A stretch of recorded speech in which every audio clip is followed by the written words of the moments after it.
I'd like to talk a minute about decoding, taking out from the sequence of steps that I'm talking about. Decoding is a term that Hebrew teachers like to use, meaning to pronounce Hebrew words without regard for their meaning. It's a very misleading term. I'd almost want you to think, whenever you say it, that you just stop and think and double think that it's really a very bad term. When a spy decodes a message, he ends up with the meaning of the message. He doesn't end up pronouncing it. If a spy came back to his spy agency and said, "Here's the message," and then just pronounced it, that wouldn't be good enough.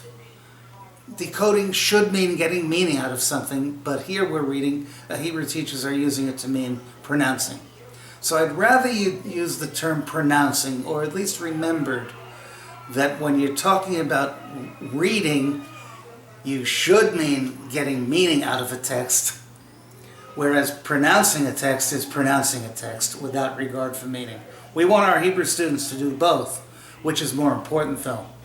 The first and most important is reading for meaning. We want them to see words and know what they mean, not be able to pronounce them. By the way, when you read, pronouncing is not the first step either when you read in English. It's a backup step if you have trouble pronouncing a difficult word because it's a word you don't recognize. Xylophone, photogenic, stenography. These are words you might have to sound out in order to beat some meaning out of it, but only if you don't recognize it.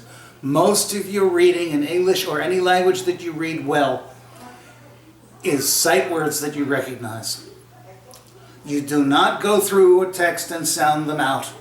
You go through recognizing words that you know by their sight. Just as you recognize people that you know by their sight. You don't go through and look, oh, there's green eyes and a round mouth and pointy ears. No, you just recognize the whole person. You recognize the whole word. So that's what reading is basically about, and it must be about that. Again, students who study Hebrew in traditional ways, mainstream ways, never get up to the point where they're actually recognizing words. They'll say, oh, I can't read that at all, it doesn't have any vowels.